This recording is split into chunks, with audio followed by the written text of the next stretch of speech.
On This Week in Enterprise Tech, we take you behind the scenes at Interop Las Vegas 2013. We talk about DDoSing our own network. Avaya's got a brand new fabric, and Chibert is dusty, dry, and windy. Twy on the set.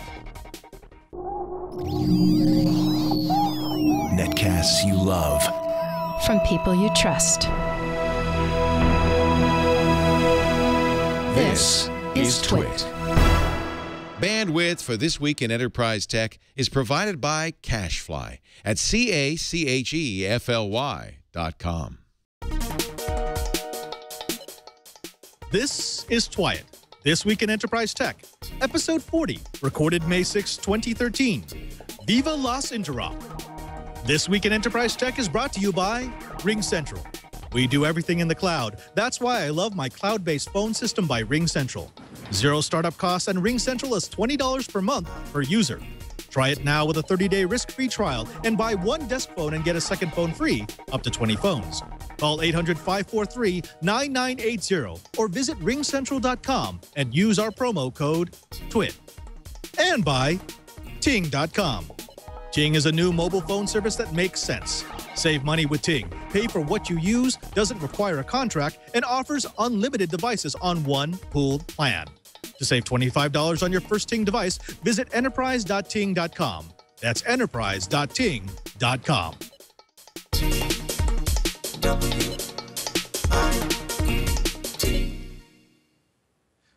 Welcome to Twy, This Week in Enterprise Tech. It's the show dedicated to the enterprise professional, the IT pro, and the geek who just wants to know how the world is connected. I'm your host, Father Robert Balacer, the digital Jesuit, your guide to all things in the enterprise. And I'm on location live at Interop Las Vegas 2013 at the Mandalay Bay Convention Center. And let me tell you, we've got an action-packed, character-packed show, starting with, of course, my good friend, Mr. Brian Chi, the evangelist from Thin Links. Brian, how do you find Las Vegas?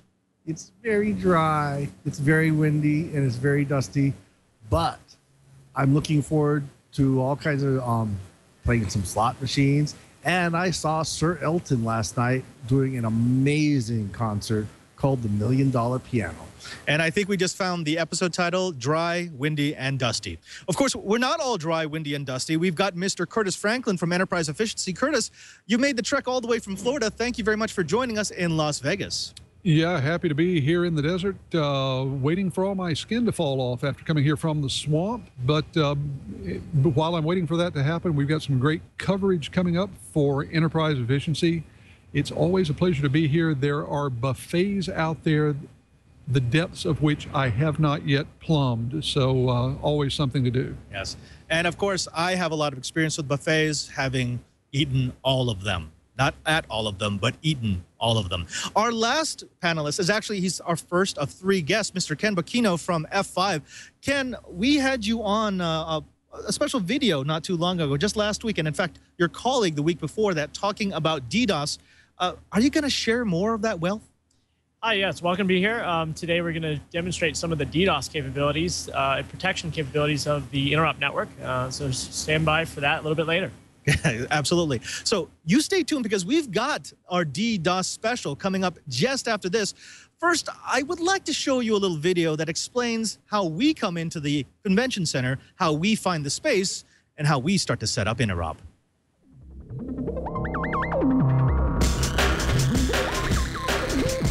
I'm Father Robert Balacer, the digital Jesuit, host of Twy, This Week in Enterprise Tech on the Twit Network. We're here at the Mandalay Bay Convention Center for Interop Las Vegas 2013. Just this morning, this was nothing but bare concrete. That's right, they had cleaned the show floor from the previous show, and then we brought in trucks, we brought in forklifts, we brought in all these crates so that this bare floor could be turned into a miniature city. I'm going to give you a behind-the-scenes look at what it takes to put on the world's most advanced temporary network. There are a few things that I want to point out on this day one. The first is that we've had an army of volunteers in the NOC, here on the show floor, running cable, running fiber, testing all the drops, making sure that we actually have a network that we can deliver to our customers. The second thing is that we are essentially a miniature ISP. We've got these bundles of copper that are in the ceiling, dropping down to each booth to give each vendor a gigabit of internet access. We've also got these spools of fiber that go from rack to rack, or as we call them, from ped to ped, which give us the long haul capabilities that we need and, well, a 10 gig ring. No small feat. The other thing to recognize is that the engineers here aren't just delivering a network. We don't just want to give our customers what they paid for.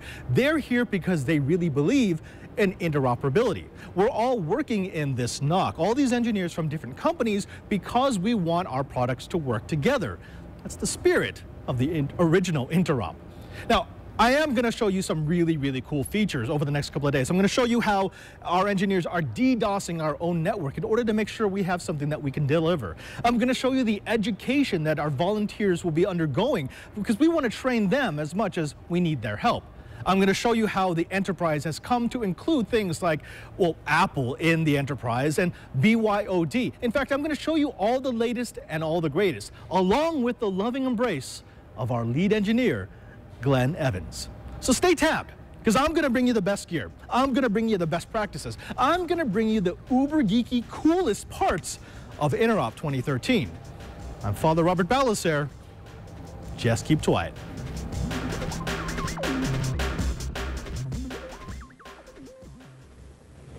Of course, we did promise that we're going to be talking about DDoSing our own network, and that's why we brought in Ken Bocchino, F5 engineer extraordinaire.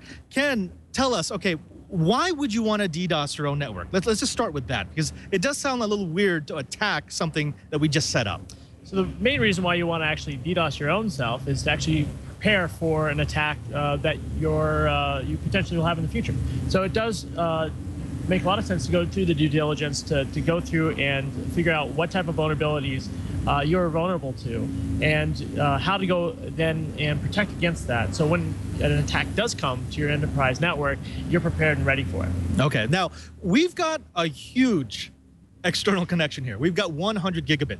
I can understand when we were DDoSing ourselves when we had like a 15 megabit or a 10 megabit, or even when you've got a small network with like a 2 megabit network, because you can fill the pipe really, really quickly. But with 100 gigabit, how do you do that? What, do you set up a bunch of laptops? Do you have a specialized piece of gear? How do you generate that much traffic that quickly? So the way we're actually generating traffic for the show to attack it is actually using breaking point gear. So it essentially is a test tool set that enterprises can use to simulate the actual attacks that they're going to see out in the wild. So anonymous attacks, as well as just basic SQL injection types of attacks that are constantly happening across the internet. So this is a great tool set to allow you to do multi-gig attacks against your own infrastructure to validate that it's functioning properly, both as an attack and client perspective. So you can actually just test single pieces of gear within your infrastructure without infecting or impacting your production environment.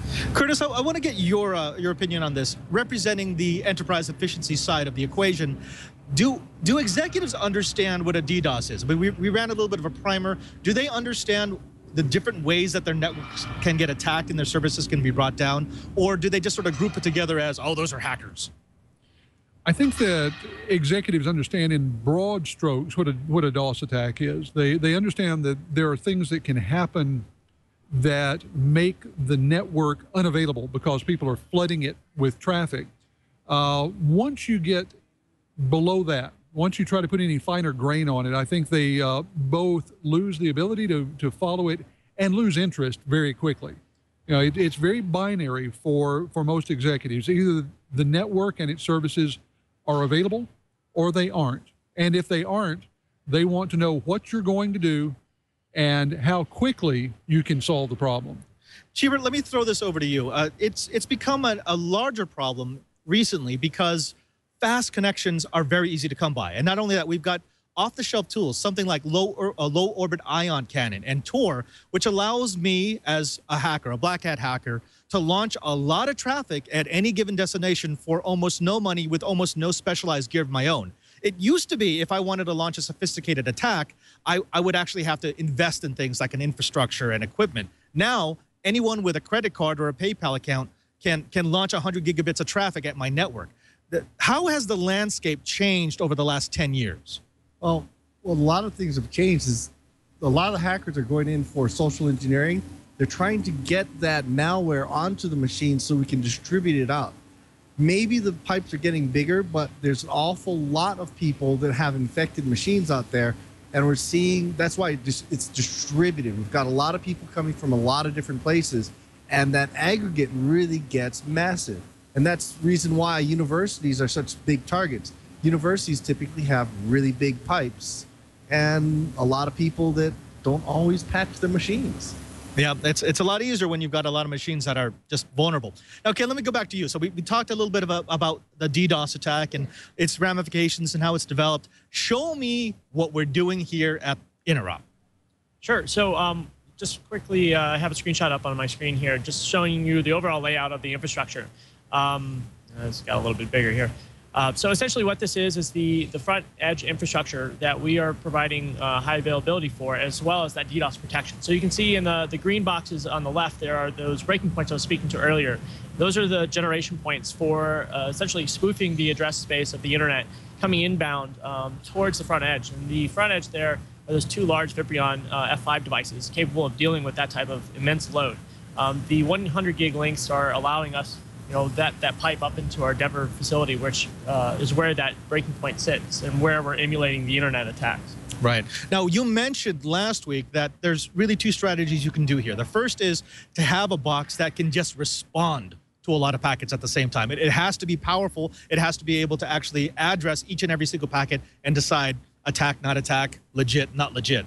The other strategy was push everything to the edge.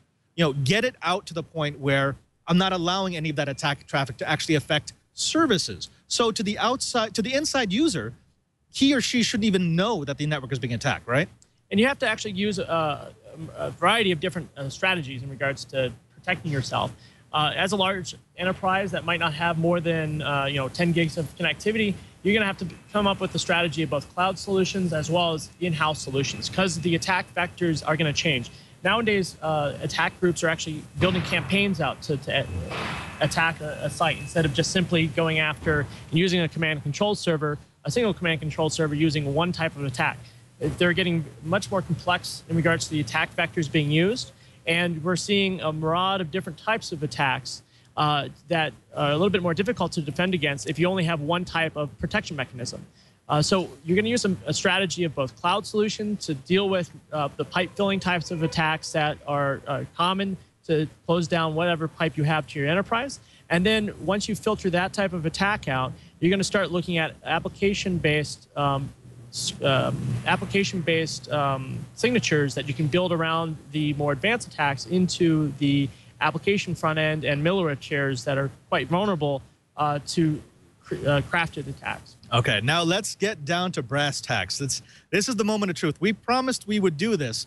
We're actually going to attack our own network with 100 gigabits of traffic while we're streaming this. So I have no idea what's going to happen. We tested this on Friday and it seemed to work. But if Jason, if you could split screen between the screen sharing and the wide view camera, you're going to tell us first, what kind of switches are you going to flip? What should we see on the screen? Sure. So again, as I said earlier, we're using the XDR breaking point platform to actually start these attacks.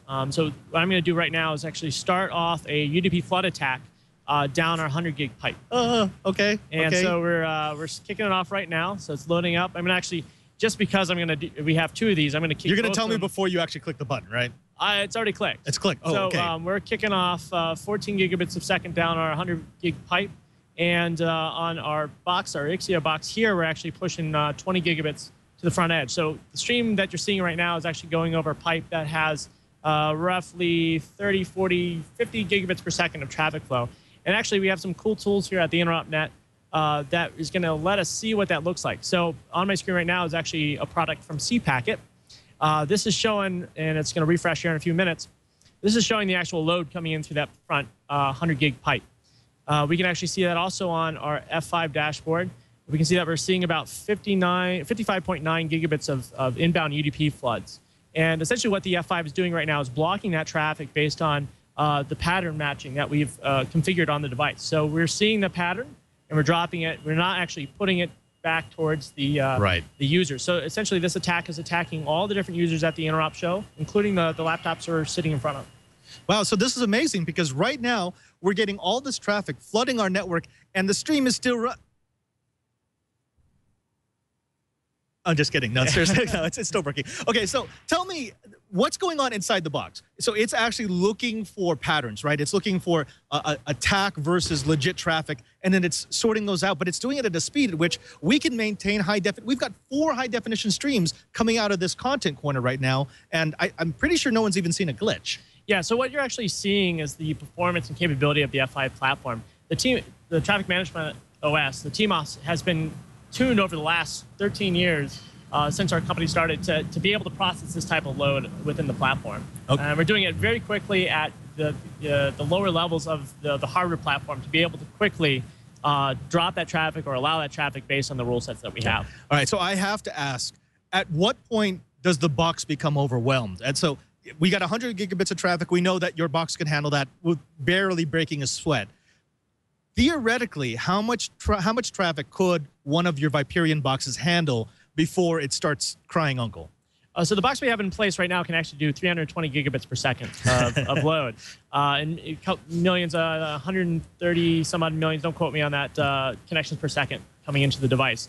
And then we have a bigger model that can actually do double that. The Viperion 4800 platform. Now, one of the interesting things is it's not just the hardware. I mean, the hardware is very cool. The fact that it could do this is absolutely fantastic. But it's also the way you set it up, because you can install a Viperion in the wrong way, at the wrong point in your network, and suddenly you're getting none of the benefits. Correct. So what we actually want to do is actually put this out at the edge. We want to be the first device that is dealing with the traffic flow.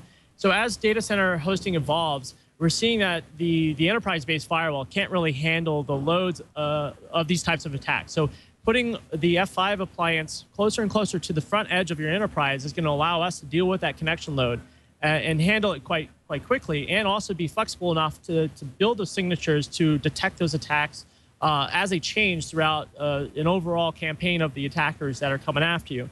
Attackers in campaigns can change over a period of 20, 30 minutes as those groups decide or detect that those attacks they've designed aren't working anymore. And with low orbit ion cannon, the booster packs are quite easy to go out and get. So we're seeing that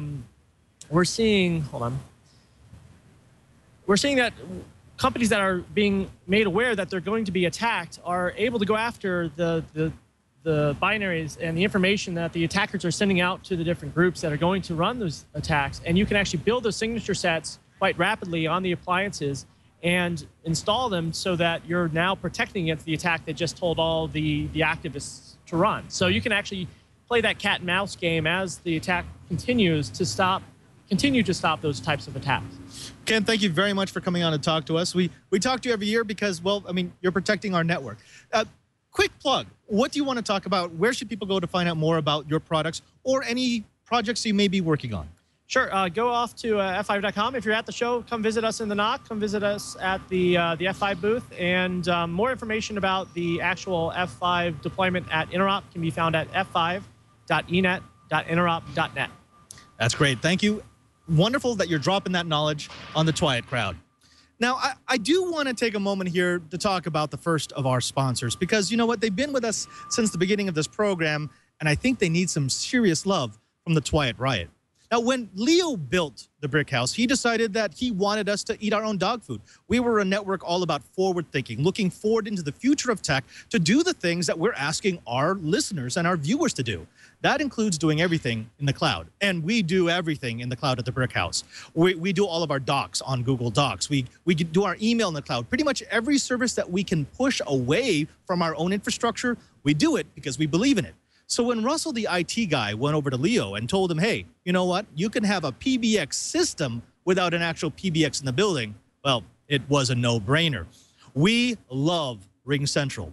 There's zero startup costs. There's no PBX hardware to install or maintain. RingCentral allows us to easily customize all of our call handling. Our producers love getting their voicemail in their emails, and we can even get all of our fax messages right on our smartphones.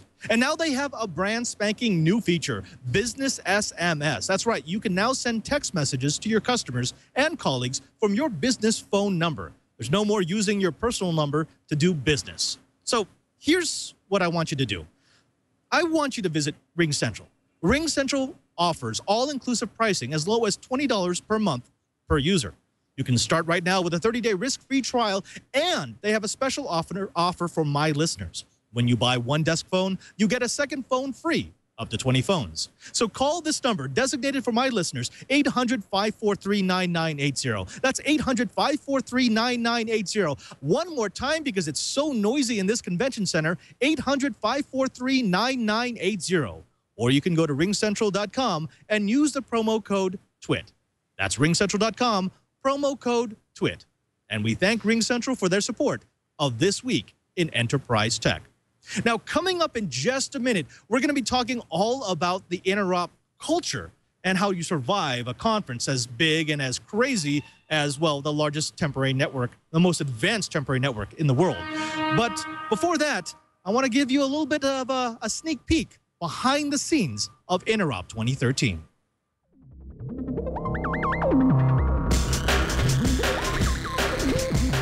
I'm Father Robert Balacer, the digital Jesuit, host of TWITE, This Week in Enterprise Tech on the TWIT network.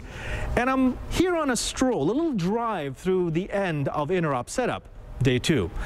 We're pretty much alone at the Mandalay Bay Convention Center. Most of the contractors have gone home. And as you can see, the show floor is in, well, different states of array. Some of the larger booths, some of the larger vendors have set up a large chunk of their displays, whereas there are still a few vendors, smaller typically, that are still in their boxes. But big or small, the thing that binds them all together is the fact that they're connected to our network. Again, one of the unique things about the InteropNET is that we build it. We are the ones who drive every single packet that runs to and from the show floor. You can't say that about most conferences. Now, one of the things that allows us to do that is this. This innocuous piece of gear is actually an MPO cartridge. I mentioned green yesterday, these spools of fiber that you can see up on my left. Well, what we do is we build this network in California, we tear it apart, and then we put it back together. If we had to do each and every single fiber run, and in the past we've had to, that would take forever. Not only would it take forever, but it just introduces a lot of chance for, well, error, dirty fiber, or a mispatched piece of fiber. This allows us to take one single bayonet connector, input it, and get 6 fiber connections out. Again, the cool thing about this is it allows us to get quick setup with just a few connections. Now, this green hose is unique because it allows us to have 24 pairs of fiber. I mentioned this yesterday in the vlog. That's 12 pairs of multi-mode, which is what most of you would typically run if you've got a data center. Then there's 6 pairs of optimized multi-mode, which will support up to 10 gig. And finally, 6 pairs of single mode for those really long distance runs. This is one of the systems that we call green. It's actually System X that saves us each and every time we put together Interop. Now, that's not the only cool thing. Something else that's cool for this year's Interop is this. This device is actually a MikroTik router board. It's a cool device in and of itself, but we're not really using it for its design purpose. That's right, here at Interop we like to hack things up, and that's definitely what we've done with this MikroTik. We're using these as customer experience measuring tools. Now, we've got all sorts of network tools in the NOC. We can tell you if a server is running properly. We can tell you if the environment is wrong for one of the racks. We can tell you if we're using too much power, how our bandwidth is holding up. We can tell you if there's a customer who has a misconfigured switch in his booth. We can tell you if we're being DDoSed. But one of the things that's always very difficult to tell is how that network management is translating into actual experience. You can see in front of me, we've got a couple of our ITMs. These are our Interop team members who are patching things together. They're actually allowing us to, well, connect all of our customers. But sometimes, if they get out of my way as I drive through here, we want to know how the customer is doing, not how the network's doing. That's right, they're going to say hi to me. That's where the MikroTik comes into play. We've deployed these all over the show floor, all around off show floor in the classrooms, because they're relatively inexpensive, and well, you're probably going to see a few of these if you actually come to Interop. What they're allowing us to do is to come into them through the management interface and actually use them like a user. Ask them to load CNN, ask them to check their email, ask them to get a DHCP address, simulate all the things that a regular user would do, and then find out how the network is responding responding to the user's request. It is just another data point, but it's a very interesting data point for us, because rather than just saying, well, yes, we've served out this many connections, we have this many concurrent wireless devices, we have this much bandwidth going through the network, we can actually say a user at this part of our network, in this part of the convention center, is going to be having this kind of experience. It's just one of the things that we love about Interop, because we're not just setting up a network, we're playing with things that are probably going to become, well, a standard part of the network of the future. Again, we're going to be showing you more and more stuff. I believe tomorrow I'm going to show you the core PEDs, the core rack, show you the equipment that's actually driving most of the bandwidth, most of the connections that are running Interop. And I'm also going to show you how we've been DDoSing the network straight for the past couple of days with no ill effects. I'm Father Robert. Stay tabbed. We've got more from Interop 2013.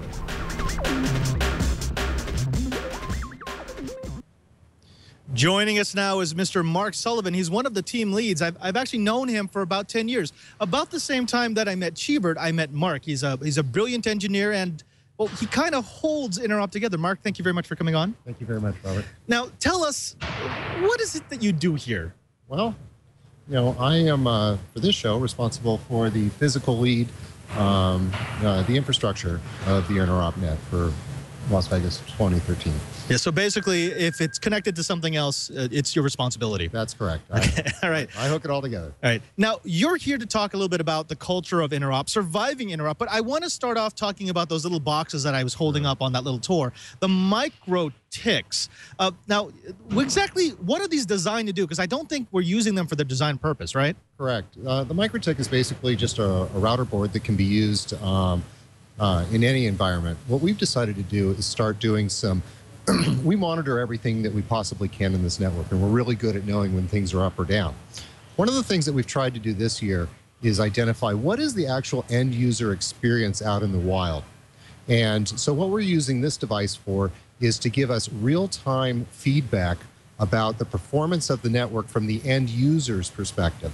In other words, how long does it take for a DNS resolution to take place? How long is a DHCP transaction taking place? How long does it take to browse a website? Right. Now, this is incredibly useful information for us, because most of our networking management tools, they tell us if, well, let's say a link is getting saturated. They'll tell us if a link starts flapping. They'll tell us if a piece of equipment has been removed.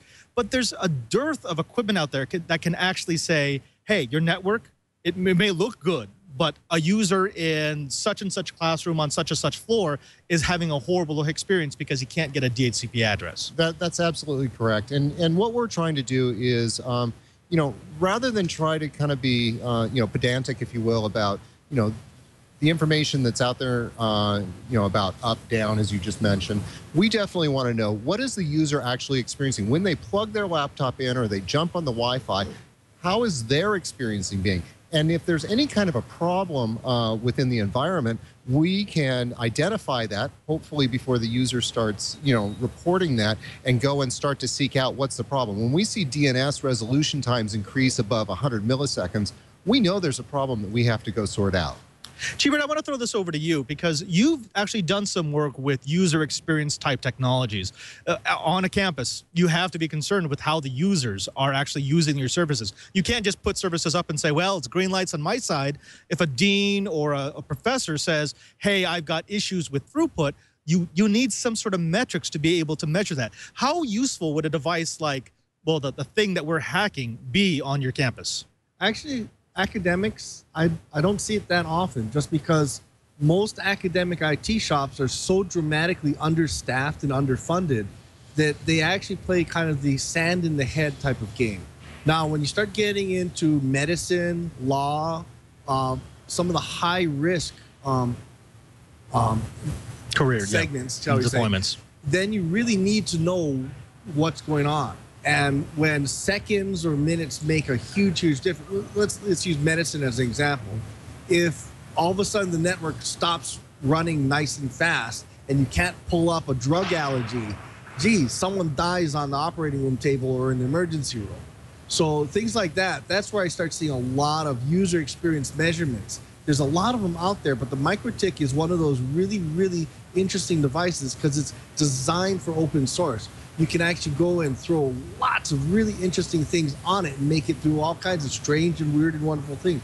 Heck, we've even put BGP on it and parked subnets on MikroTik routers in between shows. Yeah, that's one of the things I really love about this. When they first started playing around with these at Hot Stage, the fact that it's kind of like a Lego set for geeks. There's just, you could load anything on it and make it do anything you want.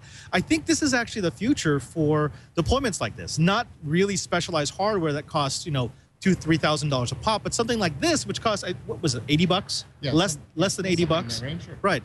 Get something like this, throw a bunch of them all over the place, and then get a lot of data points. Curtis, I want to ask you about this. Again, going from the enterprise efficiency side, a low-cost device that can tell us how users are actually using the resources that we've deployed. How useful would that be in an enterprise setting? I think it's very useful, and especially now that we're starting to get into issues like cloud computing and the various service level agreements, which are often based on the metrics that come from a user perspective. When people are looking at things like how many seconds does it take to do anything from get a defined transaction finished to getting something as simple as a cursor back. When you can't see that from the user perspective, you can't measure it from the user perspective. If you can't measure it from the user perspective, then it becomes very difficult to enforce those service level agreements. And so while this was something that traditionally would have been useful for the IT department, I think cloud computing and offsite resources make it critical to the IT department. So for me, something like this is something we're going to see more and more IT departments using. There are some services out there that claim to do it. Of course, Keynote has built an entire business model on doing things from the end user perspective. This gives the IT department the ability to do it in-house, to really tailor it to their needs. And I think that's going to be something more and more IT departments are going to be interested in doing. Nice. Mark, you know what? Let's step away from the useful stuff and let's talk about the fun stuff, because Interop is a weird place. Just the other day, you were explaining to me your thoughts on Interop being a tribal environment. What do you mean by that? Sure. So Interop is really two things, as you know. We all think of it in terms of it's a network, and you know, you bring all these engineers together. But Interop is, from a social standpoint, is kind of an organization that kind of governs itself with a certain set of rules and policies, and they're pretty much all not written down in any way, shape, or form. You know, the knowledge that has been in Interop over the years, you know, we started in the 80s, right, with a certain group of people. And it's tribal in nature from the standpoint that the information is kind of passed from person to person over time. We do have certain rules of how we conduct ourselves. And anybody that's been in the Interop family or tribe, if you will, over the years, you know, starts to learn those rules of conduct. I mean, they're very loose and they're not formalized or written down, but there's certain things that you do and you don't do within the environment, and there's a certain hierarchy within the InteropNET. And you know, this year, you know, kind of the lead of that, of course, is Glenn, and then you have all of the other actors within the environment, and then you have kind of, if you will, you know, our volunteers that come and join us, especially the new ones, kind of start to get brought into that. And what you'll see over time, like in any tribe, some people will kind of come in and come out, and some people will kind of stay and remain glued together, and then some people will come in and be there for a while and then move out, and they become the elder statesmen, you know, of the InteropNET tribe, if you will. And one of the things that has always struck me is how much we do Interop even when we're not doing Interop. We have a list. We keep in touch. You know, it's amazing sometimes the questions that come across we have a simple email list, and the amount of knowledge that exists at Interop that we can pull from is really dazzling. Cheever, let me throw over to you. You've been doing this way longer than I have. 1995. So yeah, since 1995. And you have this sense of the InteropNET being a resource. Can you tell me about one time that you actually reached out to Interop and it really helped you to fix something? Actually, I can tell a story about a friend. He had a piece of Fluke test equipment, and it was giving a really strange error on it. And so he calls up a friend that just happens to be sitting in the next cubicle from the product manager. And he reads off this error. He goes, Is there a radio station next to you?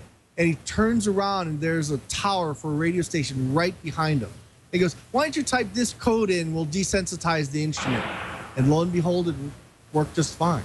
Right. The funny thing about it is Interop to us is sort of like it's the internet before the internet. The collection of minds, the Rolodex that you had, that you could literally call up anyone at any given time and find someone who was an expert about anything. Now, Mark, I want to go back to you because there is something else about Interop, and that is surviving Interop. You pitched me this idea a while back. The things that you need as a lead engineer to survive what is essentially a month out of your life. Yep. You're 2 weeks of hot stage, Yep. 2 weeks of the show. Start me off. What's your first item? Okay, so in order to survive Interop, the first thing you have to have is a sense of humor. Yeah. Because we can go and talk about the tools and all of that, but what it's really what you need to survive is a sense of humor and the ability to come in and be willing to work with individuals. You'll have to be able to be very self-critical about yourself. And you have to be willing to, accept feedback because, let's be honest, we all have a few egos in this environment, don't we? Yes. And, and Eric Flynn in the chat room says, don't start drinking on the first day. I would actually reverse that. I think you need to start drinking on the first day, right? Yeah. It helps. It certainly does help. So, so that's kind of key for just general survival within the Interop. There are some actual physical things that I'd like to share with you, yes. Padre. Okay. All right. So first of which is red vines. We eat a lot of red vines. We do not share this. We do not share this love. I mean, but yeah, we have at least 2 to 3 engineers on the team who they will not do anything unless we have a supply of red vines. Absolutely. I don't know what it is. It's the concentrated sugar. It's the ability to be chewing on one of these as you're patching stuff in. And I think it's also the fact that you can, even with hands that are dirty from forklift soot, they still taste decent. Yeah, absolutely. Okay. Absolutely. All right. So red vines. Sure. All right. That's our start. Okay. So here in Las Vegas, you need lots of this. Thank you, Dwayne Knight. Lots and lots of water. You have to drink quite a bit of this. I probably go through about 4 or 5 bottles of this a day. Even though we're in a relatively cool environment at the moment because they've shut the doors and turned on the air conditioner, it still gets extremely dry out here. So we have to make sure that we're drinking plenty of water. I won't discuss it, but we actually have a technique within the environment that we discuss at our kickoff meeting that tells you whether or not you're consuming enough water. Let's just say it's a body hack. In fact, it's not even a hack. It's a way of being tuned to your body and the things that it may produce that will tell you if Interop is sucking all the moisture out of your body. Yep, absolutely. Yeah, okay, so this is probably the #1 tool that you can survive at Interop. We'll go through just about every other piece of equipment. We have screwdrivers and wrenches and everything else. I pick this up and use this probably 200 times a day when I'm at Interop. Now, the one thing that I'm required not to do is to cut the fiber. That's right. That's the one don't do at Interop. But I'll tell you what, other than that, when you're going to cut something out, you need to snip something quickly, even if you just need to cut a piece of paper, these devices, $8. The funny thing is, you know what? I lose $1,000 tools. I've managed to hang on to my $8 snips for about 4 years. I had a nice pair of snips. They now belong to the TSA. Okay, so continue. We've got snips, we've got red vines, we've got water. Okay, inevitably you're going to be working around gear, trying to reach through the pads and the equipment.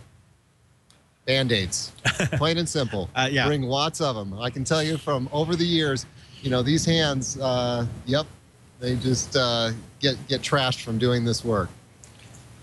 So, yeah, because we do like to injure people, by the way. Absolutely. Okay, and then finally, I have aspirin. Lots and lots and lots of aspirin. That now, doesn't we were look like talking aspirin. about, the first night. Yep, this helps the next morning. That's right. That's Okay. right. Okay. Now, so this we're joking, of course. I mean, these are useful tips, but it's all because this is a collective knowledge that we've had over years of doing this. I remember, I think we started at the same time, right? Just about. At the Las Vegas Convention Center. Yeah, exactly. I think we started as ITMs, just patching cables, and slowly we kind of moved up in the hierarchy, and now we actually get to tell other people what to do. At least you do. I don't. I really get to do that anymore. But one of the things about Interop has always been that behind us, that's why we include them in the shot. there are engineers here who actually wrote the white papers that have allowed us to create the internet. Cheaper, let me throw this over to you. You figured out at some point the percentage of critical white papers written by Interop team members, yes? Around 60% now. Oh, what is it again? I'm sorry? About 60%. Yep. And including, I might say, our Norwegian contingent were partially responsible for IP over avian carrier. Explain that. Carrier pigeon. Yes. Okay. So we've got all sorts of networking here. Curtis, you have not been involved as an engineer at Interop, but you've probably covered more Interops than I have. Tell me, what have you seen over the years as you look in that fishbowl that is the NOC? You know, the biggest thing that I see, and the thing that impresses me more than anything else, are the knots of engineers that form, where you actually have people with differing levels of expertise and areas of expertise that get together and solve problems. You know, that's something that you like to think will happen on every job and on every team, but it doesn't. It's less common than you'd like to think. And to see it happen on a regular basis at Interop is incredible. The other thing that is important is watching that same level of interactivity happening with the students, the people who are beginning their careers, who are here learning from those who have been doing it for, well, times that are counted best in decades. That's, again, something that you'd like to think happens at every job site, on every team, but to see it happening as effectively and efficiently as it happens each year here at Interop is really something that gives me hope for the future of the industry. All right, now I want to open this up. I didn't prepare anyone for this question before, but I'd like to, at least the engineers here, so the guys who have actually helped to set up Interop, talk about one embarrassing / interesting story from Interop. Cheebert, I'm going to start with you because I know you've got a bunch of them. Pick one. Pick your favorite Interop story. My favorite Interop story actually was when I had the flu. Naturally, you know, you come to a big show like this, someone's got the flu, and of course, I caught it. And I was responsible for fiber that year, and I was told, okay, I can unpatch a certain portion of the network. So I went up to the patch panels, which happened to be 3 stories above the Las Vegas Convention Center, and started unpatching. I get back down after about 2-3 hours, and everybody's running around going crazy. The network's down, the network's down. I go, you told me to unpatch the patch panels. Yeah, not all of them. And so I brought down the network as we were tearing out the system. I'll actually share a brought down the network story. I think I've shared this before, but I love it because it's me. It's very me. A while back, I was network monitoring lead. So I was responsible for all the equipment and all the software that tested the health of the network. Well, we were setting up back at the warehouse in California, and the little klaxon and the little flasher kept going off because, of course, as you're setting up, there's always going to be things that are missing. So I disabled them temporarily. Problem is I forgot to turn them back on. So we get on site and run the show. And at the end, if you've ever been in Interop, you know that there's a point at which we shut down the show floor, but we have to keep running the network because we've got classrooms running. So we're in the NOC, everything's being torn down around us. And of course it's noisy because we've got all the equipment. And then all of a sudden you hear this, ooh, and that's all the fans and the hard drives all spinning down at the same time. And it gets deadly quiet. And we're looking around, and then everyone looks at me, and I realize that I had forgotten to turn the klaxon back on. And what had happened was, in the rush to tear down the convention center, some electrician had shut off our power rail.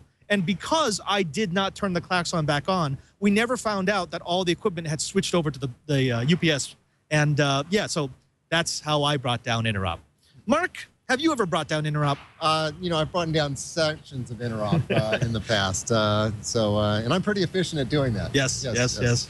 Is a story you can share, or is it under NDA? No, there's nothing under NDA here. There's just how to build a coil with your overhead ribs. Oh, that's right. By employing the electricians. So we're having some, we're on the show floor. And for those of you that have been to Interop, you know that we run bundles of Cat5 structured cable overhead.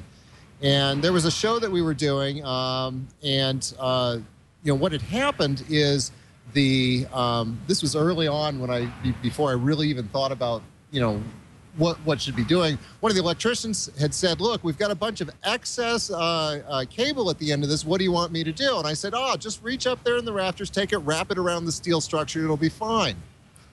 Yeah. For any of you that know anything about electronics, that was not such a good idea. We had intermittent issues with that area of the show until somebody finally bothered to look up and say, that doesn't quite look right. We unwheel it, we unwind it from around the steel structure, straighten it out, do it proper, no problems. And of course, all of these stories are just part of what makes Interop Interop. Mark, thank you very much for coming on and talking to us. Now, is there something you want to let our listeners and our viewers know about? Some project that you're involved in, a place where they can find you? You got 60 seconds. Go. Okay, so I work for the Informatic Group. One of the things that we do is technical M&A work. So in other words, you have the investment bankers that go in and handle all the financial transactions. What myself and my team do is we go in and handle the M&A for the technical standpoint. Usually when we're cutting out of networks, the corporation that's remaining keeps all of the infrastructure. The new corporation has, in most cases, almost nothing. The role for Informatic Group is to go and fill that void and provide support for the new organization, set up a new network. Mark, thank you very much. I'll see you again because I'm going to see you every Interop. Yep. But until then, stay geeky. We'll do it. All right. Take care. Now, coming back, we're actually going to be showing you a little bit about the fabric that drives Interop. We've got a brand new system of switches from Avaya that might just change the way that we look at networking. But before we do that, I want to take time to talk about another one of our sponsors, and that's Ting. Now, you may be asking yourself, what is Ting? Well, the easiest way I could describe it is to say that Ting is a no BS cell phone service. They are an MVNO. They are a nationwide reseller of Sprint service, but what they do is they give you just what you need, nothing of what you don't. Now, how is Ting different?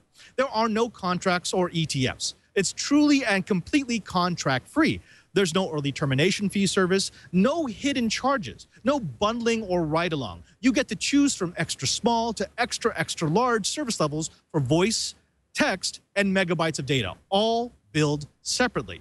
Also, there are no overage charges or penalties. If you use more than you thought you would, you just pay for what you used. You also get credits on unused services. Try doing that with your current cell phone service. If you use less than you thought you would, Ting drops you down to the next level you hit and credits the difference on your next bill. When's the last time your cell phone provider gave you money back? There are also no add-on charges. Voicemail, caller ID, tethering, hotspot, three-way calling, call forwarding, and other features are all part of the service. There's no add-on. You also get unlimited devices on one plan. You can share your pooled minutes, messages, and megabytes. Each device on a plan only costs an extra $6 flat per month. You also get a powerful online account control panel. You can take control of your account, your usage, and bills in a powerful online control panel that, well, is just really simple to use. They also give you no-holds customer support. You can call them at 1-855-TING-FTW. That's 1-855-TING-FTW anytime between 8 a.m. and 8 p.m. Eastern Time, and a real person will pick up the phone. Also, if you don't like calling people, they have an excellent online support option at help.ting.com. They have an active forum with simple and powerful help ticketing systems, video tutorials, video startup guides, and much more. Now, how does Ting work? Well, it works really simply. First, you purchase your mobile device from Ting, and you'll receive it in 2 to 5 business days. Then you activate your device with Ting, and you have the option to select a new phone number or port an existing one. Finally, you select the monthly minutes, messages, and megabytes that you think represent your usage, and Ting will bill you at the beginning of your payment period. But you will be charged or credited in the following for what you actually used. So here's what I want you to do. I want you to visit Ting today at enterprise.ting.com. You can save money and better manage your mobile phone usage with Ting. Check out their savings calculator and see how much you or your company can save. Twiat viewers also save $25 off your first Ting device when you sign up. So visit enterprise.ting.com. That's enterprise.ting.com and start saving today. And we thank Ting for their support of This Week in Enterprise Tech. Now, coming up, we're going to show you all about Avaya's new fabric. But before that, let me take you on another tour, a behind-the-scenes look of the InteropNET.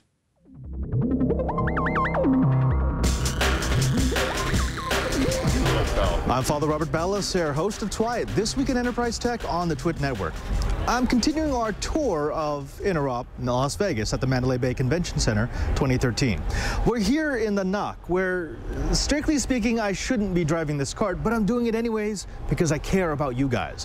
What we're going to do over the next couple of minutes is I'm going to take you over some of the key features of the InteropNET. I'm going to show you how we get connectivity to our customers, to the clients, to the vendors on the floor.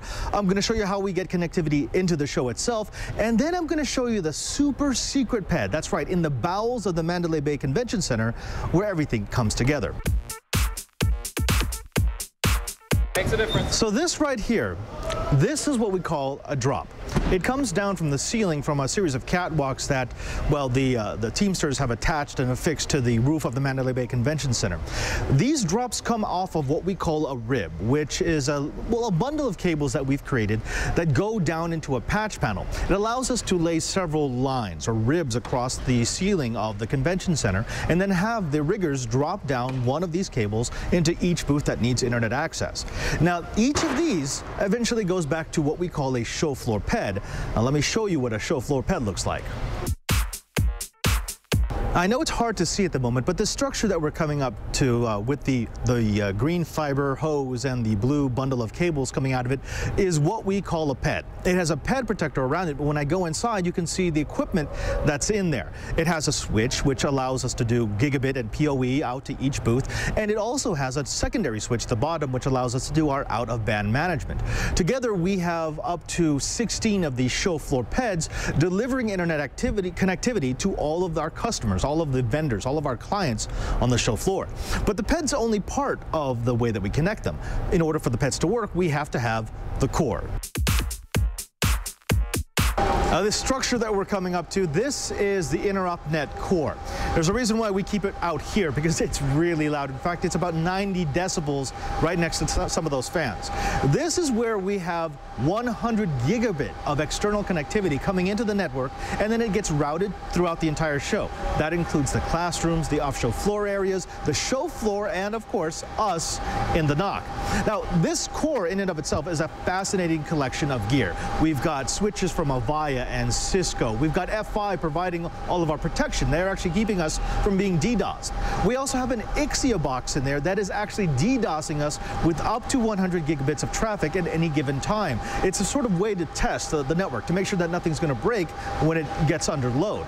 We've also got capture gear from CPacket and from NetOptics, from Wild Packets. All of these vendors have come together to give us the equipment that we need to be able to set up, to maintain, to analyze the traffic that flows through our network.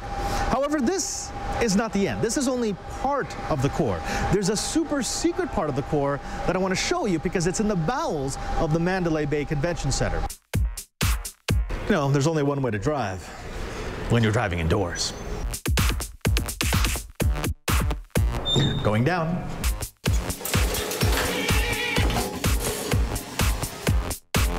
We're now in the bowels of the Mandalay Bay Convention Center. This is the bottom floor, and it's the place that's going to let us see exactly what we need to see, the last part of the InteropNET. Here we are in the dark underside of the convention center, and in a nondescript room in the underside of the Mandalay Bay Convention Center, we have what we like to call the super secret ped. What Mandalay Bay has allowed us to do is to bring one of our peds down into what we call the MDF and plug into their house fiber. As a newer convention center, they have the ability to reach out into each and every single one of these rooms with pre-run fiber.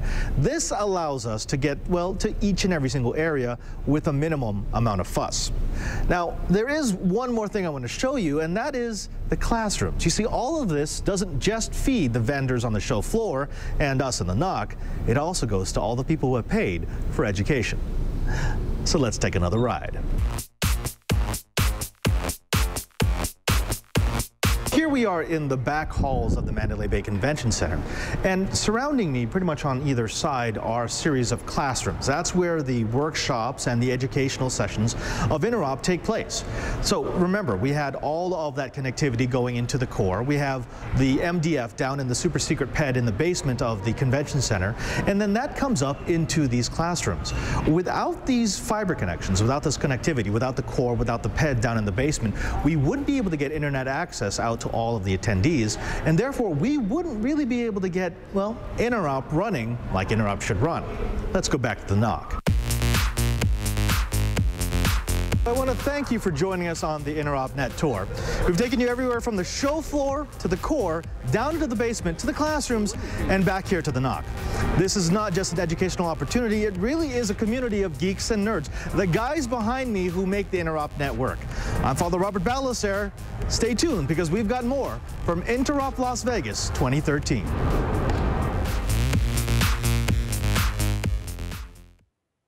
Now, the funny thing about that, and Cheeber, I'm going to throw over to you for a second, is, you know, it seems big. Yeah, you do need a cart to go up and down and move everything everywhere, but this is actually a really small convention center compared to where we used to live at the Las Vegas Convention Center, right?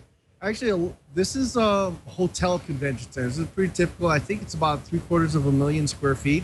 But when you start getting into, say, like Orlando or the full-size Las Vegas Convention Center or Miami, we're talking about multiple millions of square feet. And if you really want to talk big, let's go talk about the Hanover Fair, Hanover Messe in Frankfurt, Germany. That sucker is something along the lines of 10 million square feet. I remember in the days of Interop at the LVCC, it used to be that you might work on one section of the network without ever seeing another section just because it was so big. It spans so many buildings. Here, even though it is big, it's so much easier to manage than it used to be. Oh yeah, it's a lot easier. Especially like the Atlanta at the Georgia World Congress Center. We had teams that would do the South Hall and another team would do the North Hall, and we'd only see each other at dinner, perhaps. Yeah. Now, we're also talking about management here. We're talking about a different way of managing the network, and that's why we've got a super special guest, Mr. Steve Emmert from Avaya. Thank you very much for coming on. Thanks, Padre. Now, Steve, Avaya is in the core of Interop. You are the ones who are driving every single packet of information that flows either in or out. Tell me, what is Avaya doing at Interop? Why are you here? Okay. Well, Padre, what we're doing here is we're trying to provide the core. We're doing a new technology called shortest path bridging, so we're trying to showcase that technology. We're not only using it in the core of the Interop network, but also we're showing some interoperability with a couple of other vendors out there. Huawei is a private one that we've done in the past. HP and Alcatel Lucent and Sparent, the packet testers. Now, this shortest path bridging, I've heard it before. This would be opposed to what we've traditionally used, which is spanning tree, right? So in the old way of networking, we would hop from switch to switch to switch to switch until we get to destination. How is that different in shortest path? Well, we're really not changing the basic rules of networking. We're adding to them. So what we're doing is we're creating a network fabric. You've heard a lot of terms of network fabrics, most associated with the data center recently. Well, we're taking the network fabric and extending it throughout the enterprise. What that really means is we're giving a way to create I hate to overuse that word, the network fabric, but we're creating a backbone that spans from wiring closet to the core to the distribution, everything in between.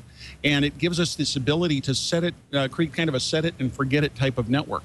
We create the core services, they're there, they stay there, and we only have to provision things at the edge as things are changed. Oh, I get it. So in other words, once you've got enough of these switches with Avaya Fabric, or we'll just call it shortest path bridging, with shortest path bridging enabled, you actually have like a cloud of switches. And rather than having to hop between individual switches within that cloud, you have just the border. You go in and you come out.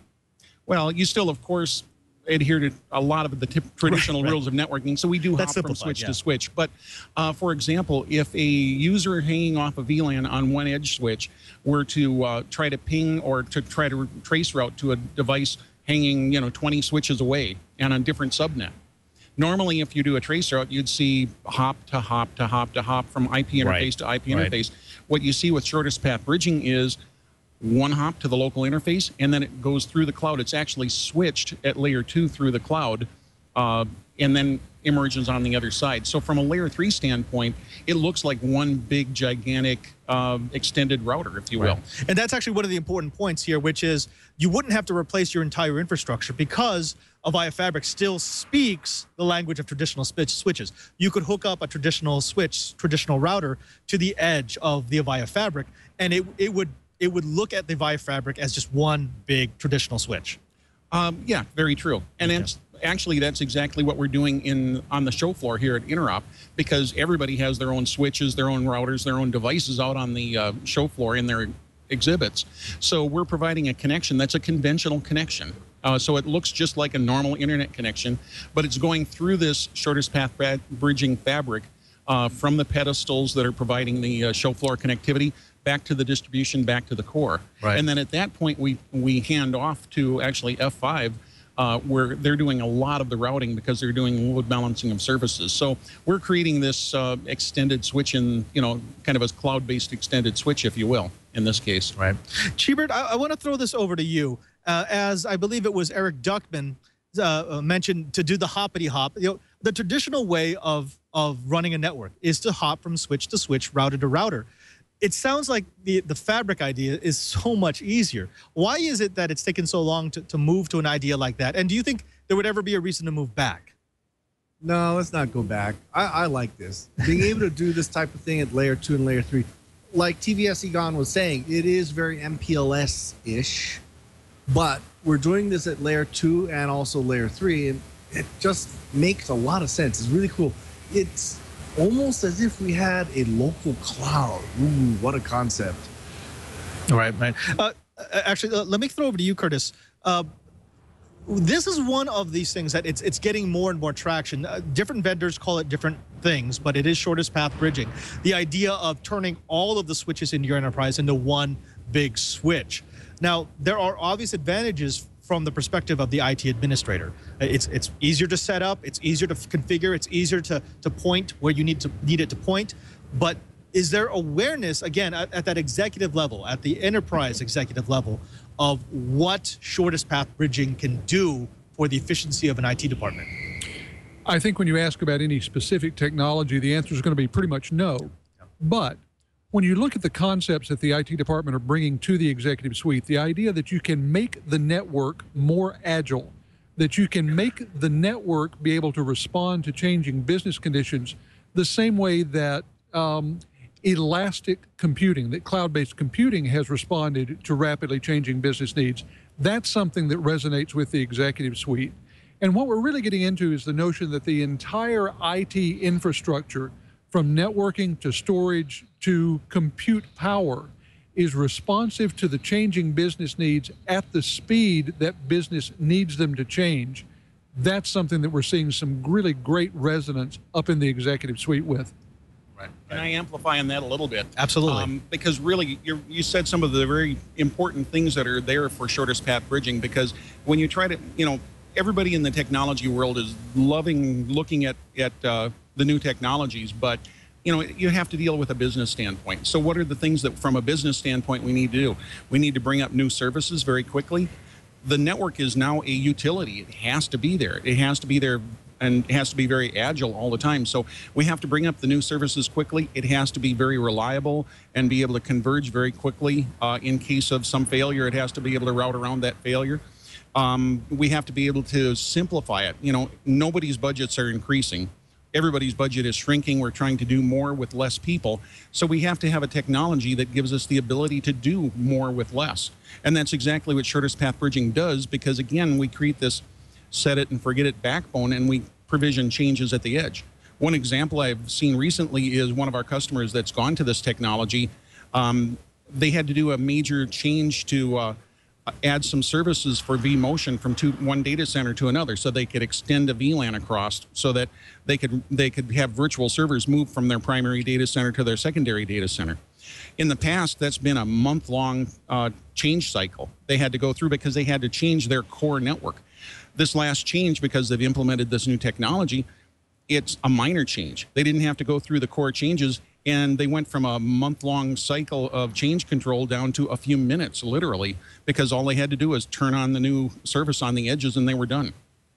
So all of those things come together, make it much simpler and much easier to manage a network. It's almost as if, you know, and we are adding in the additional knowledge within the network, the autonomy in the network. One of our product managers actually is talking about autonomous networking, that it really reacts automatically to changes in the network so that we can provide those services without a lot of human intervention. Okay. Steve, let me ask you this. Okay, so there's going to be people in the chat room, I already see them starting to gather, who are going to say, I'm hearing too much marketing speak. I'm hearing too many buzzwords here. They get the provisioning thing. They get that it's easier to just provision at the edge. But can you describe to me how this would actually change a deployment? Let's use something like Interop.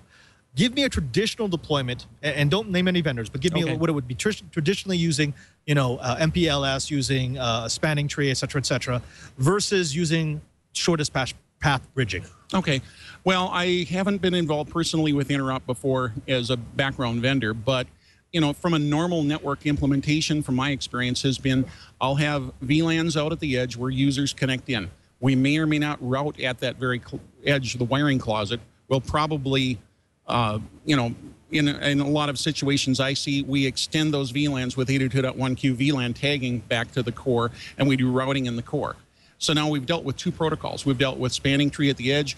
We've dealt with either spanning tree or some modification of spanning tree that provides additional resiliency between the edge and the core. And then we're dealing with OSPF and or RIP or whatever protocols we're using. So we're using a mix of a number of protocols. With shortest path bridging, I get rid of that mix of protocols. One thing we haven't talked about yet at the core of this thing is a routing protocol. So basically, we're routing it at layer 2, and it's called ISIS. They've been using ISIS in carrier world for, gosh, 20 years or more. And it turns out that's a very extensible protocol. It's a link state protocol. It provides all of the characteristics for a layer 2 network that we get with a OSPF network today. So we have that same characteristics of and advantages of routing that we have from, you know, from a routed network like OSPF, but all-encompassing layer 2 and layer 3. Right, right. Cheebert, I want to bring you in on this because you have a lot of experience with Interop, and you have experience with the nightmare that is our VLAN soup. The fact that we have to get different connections to different parts of the network at all given times.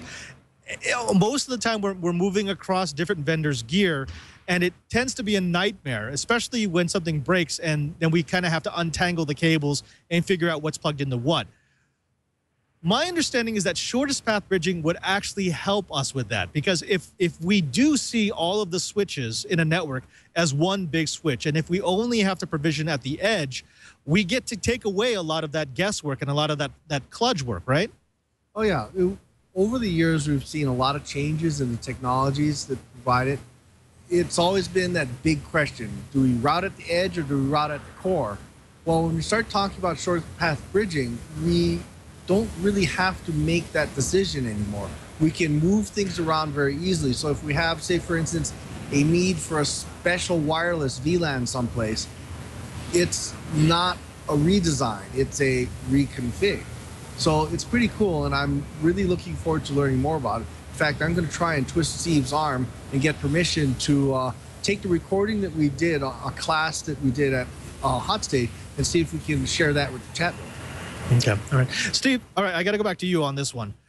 One of the questions that executives are going to want to know, and I'm going to throw this to Curtis in a little bit, is, well, okay, you say it's more efficient, you say it's leveraging synergies, and great, I understand those buzzwords, but exactly how much money am I going to save? You know, in the long run, let's talk long run here, because of course a deployment is going to require an outlay, but in the long run, where do you see the efficiencies coming in? What changes? What becomes easier? What becomes less expensive to do? Well, hardware is going to be hardware, so we're not going to make a huge amount of change in that. There is when you have to take a look at what shortest path bridging does, you mentioned earlier that there were MPLS-like services, and MPLS does provide us that capability to virtualize a lot of different services, provide security segregation from different services, provide different segregation of services for different types of operations. In a hospital, separating the patient monitoring from the normal, just administrative functions, things like that. You don't want to hit things like the patient monitoring or radiology and things like that. You want that to be absolutely 100% reliable. So those are the kind of soft cost savings. So we can, it's really reducing human errors. It's really reducing human efforts to configure and manage and monitor.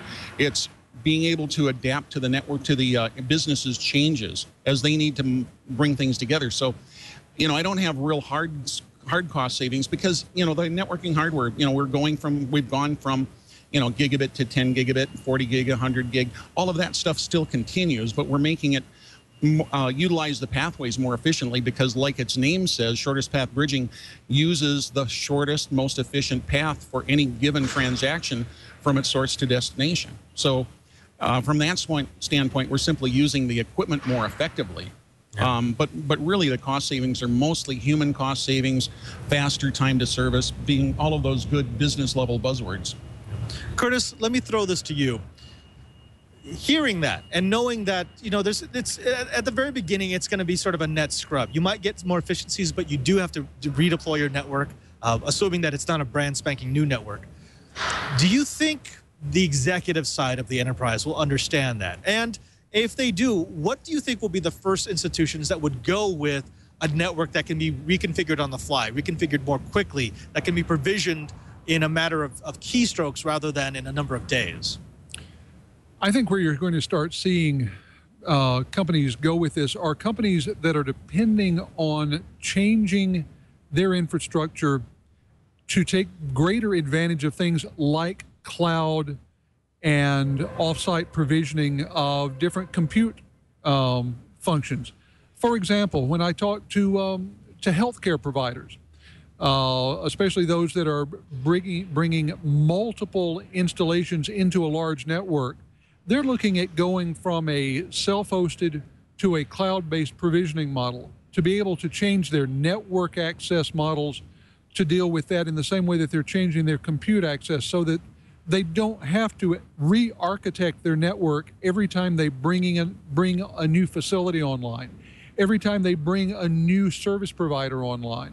When you're looking at, for example, retail, installations that are growing by acquisition and don't want to have to re-architect a network every time they bring a new company in.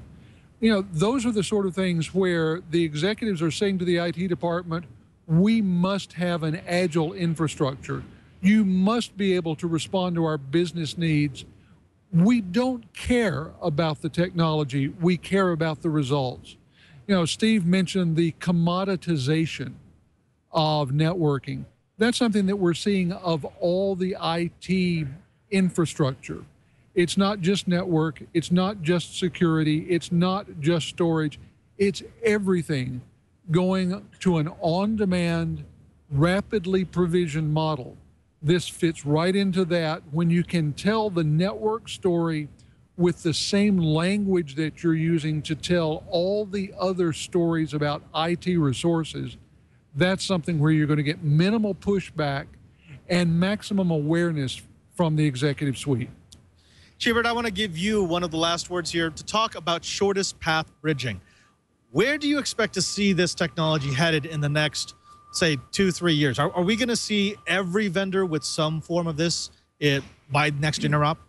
I'm already starting to see a lot of the big players with a form of this, or at least the basic idea. I personally think it is a way to go. It is the way to go, especially as you start seeing things like OpenStack, OpenFlow, open this, open that. Being able to have, say, for instance, a single point of management has been a dream of a lot of IT people for a long time. So I think this is a great direction to go in, and I strongly encourage everybody to check it out. Steve, I want to give you the last word on this. Okay, so we now know what shortest path bridging is. We see where the efficiencies are. We see why it would make our jobs as engineers easier if we can provision on the outside. But where do you see Avaya taking this? I mean, obviously, Avaya has bought in wholeheartedly. This is the future of Avaya networking. But where do you think the big milestones are? What do you want to see in a year, in 2 years, in 3 years, in terms of adoption, in terms of interoperability, in terms of people understanding what this could bring to their network? I certainly want to see, and I expect to see it become pervasive. You know, again, one of the nice things about shortest path bridging is it's both an IEEE and an IETF standard. So it is a standard, and that means interoperability. So that means that we are able to definitely interoperate with other vendors. It's really going to be the way that we do build networks. So, oh gosh, where do I expect to see it go? Well, working for a unified communication company, you know, we really want to see that tied together. You know, the ability to adapt quickly and easily with video conferencing, live video as we're doing right now, audio conferencing, audio, you know, tying together all forms of communication, whether it's audio, video, textual, you know, chat, everything, tying that together and being able to deal with that in one spot. One example is actually multicasting. One thing that we've seen is a strong requirement for networks is security for video. And you take a look at how many cameras are, especially in a venue like this, the Mandalay Bay, a casino, there are cameras all over the place, and there are thousands of cameras. How do you deal with the multicasting all of those cameras? And that's one thing we're able to do with this technology very easily is deal with those multicasts and make it more effective. Bottom line is it adapts to anything that the businesses want or need to do. And it really is changing the game in how networks are being put together. Well, you know what? That's it. You've used up another hour listening to the best dang enterprise tech show on the planet. And that's absolutely according to a poll that I just made up. I do want to thank my panelists, starting with Brian Chi, the evangelist of ThinLinks. Brian, thanks again for being, you know, Twite's not the same without you and Curtis. So tell us, what do the Twite Right need to know about you, about what you're doing, about the projects that you've got running? Well, I'd like you to come and visit me in Los Angeles when I'm exhibiting at Citrix Synergy. We're going to be showing off our new line of thin clients.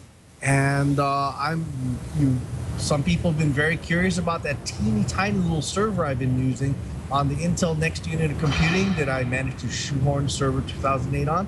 Well, I also shoehorned Citrix onto it. So come on down and visit us at the booth. Yeah, fantastic. Curtis, over at Enterprise Efficiency, you've always got good stuff going on. You've got great content coming out. In fact, I think you just came here after creating something for Enterprise Efficiency. What do you want the Twite Riot to know about your work? Well, we're going to be covering Interop all week long over at Enterprise Efficiency. I'm going to be live blogging a number of conference sessions, the keynote sessions. I'm going to be talking to a lot of people here at Interop.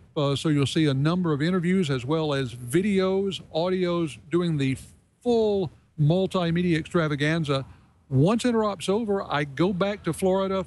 I'm home for almost 36 hours before I head back out to SAP's Sapphire Now, where I'll be doing the same sort of thing next week, but covering big enterprise ERP. If you're at either one of those shows, come by, say hello. If you're not, please follow my coverage, comment, ask questions at enterpriseefficiency.com. Fantastic. Over to you, Steve. Thanks again, because, you know, this is one of those topics that maybe some people don't understand, but it's going to become more and more pressing that they know it. You're going to have to know shortest path bridging. And you know what? Avaya's got a damn good implementation. So can you tell us, in a couple of words, in 60 seconds, what people should know, where they should go, where do they want to find out more information about shortest path bridging?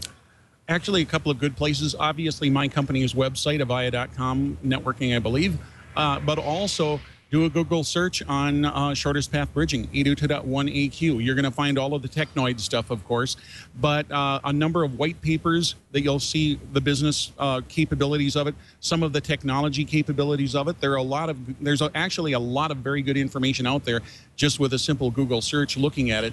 And again, it's not just Avaya's technology. We may have pioneered it, and we're developing it quite quickly, but again, it's becoming an interoperable standard. So there are a number of vendors out there, including all of the big ones.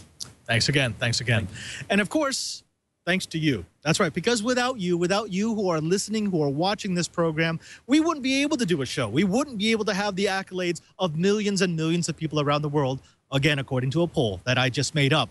But you could have each and every single episode of Twiat Goodness downloaded into your device of choice every single week automatically. That's right. What you need to do is drop by our show page at twit.tv/Twiat. There you'll be able to find all the different ways that you can get Twiat dropped into your device with no user input. That's right. You want it on your iPad? Sure. iPod? Duh. iPhone? No brainer. Android or tablet or phone? Of course. Even if you wanted it into a zombie Zune, we've got your back because we love you. Also, you could download this. In fact, I'm hoping that you're downloading it because you can listen to it in the car or you could watch a high-resolution version at home. But just for giggles, why not stop by and watch us do it live? That's right. Every Monday at noon Pacific time, you can watch us put the sausage together live. You get to see all the stuff that doesn't go into the download. You get to see us set up. You get to see us joke around afterwards. You get to see the heart of Twiat. I just made that up, but again, that's all good. Also, if you are going to check us out live, why not drop by the chat room? Our chat room is filled with some of the greatest engineers, some of the brightest minds, some of the absolute funniest trolls, and yes, the mods. We love our mods. Stop on by and experience Twit's experiment with temporary community. Did you know that we also have a YouTube page? And there's a reason for you to drop by the YouTube page now. If you go to youtube.com/Twiat, not only will you be able to see all of our videos, but as you can see at the top of that list, we're starting to upload all of the individual segments. Stuff my IT guy says, the data closet, pro gear, pro tip, all of those different segments that have made Twiat so much fun over the last year. You're going to be able to watch them on your own, in sequence. You could sit down and have a Stuff My IT Guy Says party with your executive. And you know what? That's what people have been asking for. Also, you can thank Cyberdog, who currently is in the chat room. In fact, Cyberdog, who's currently here. Cyberdog, come on around. This is the man who helps to put everything into show notes, which means after the show, we need someone who can transcribe our notes, make it intelligible, and put it up on the website. He's actually one of our Interop ITMs. That's right. He watched Twiat, and because he watched Twiat, he decided to join us, and now he's flexing, which is actually kind of strange. Finally, thanks to everyone back at the Brick House who makes this show possible. Karsten, my super producer. Jason, my absolutely lovable TD, who I hope has a camera aimed at him right now because he knows I'm going to ask him this question. Jason, might there be a show on the Twit network that talks about Android and maybe what Android could do for those who are in the enterprise? Yeah, it's called iPad Today, and it's called All About Android, actually. Man, I've been away 2 weeks, and look what happens. I know. And wait, why were you away for 2 weeks again? I'm sorry, you were on vacation, right? It's a little matter of having a baby. Yeah, baby, so I don't know if right. that's necessarily vacation. It's kind of a staycation, actually. Yeah, so it's staycation. Yeah, it's not any kind of cation at all. So no. Twiat Riot, welcome Jason back. You know we love him. Everyone else at the Brick House is great, but we've got a special place in our heart for the Jason. Oh. Finally, I want to thank everyone here at Interop for giving us a space, for letting us set up. This has been a fantastic opportunity. And you, remember, if you want to know what's going on in the enterprise, just keep Twiat.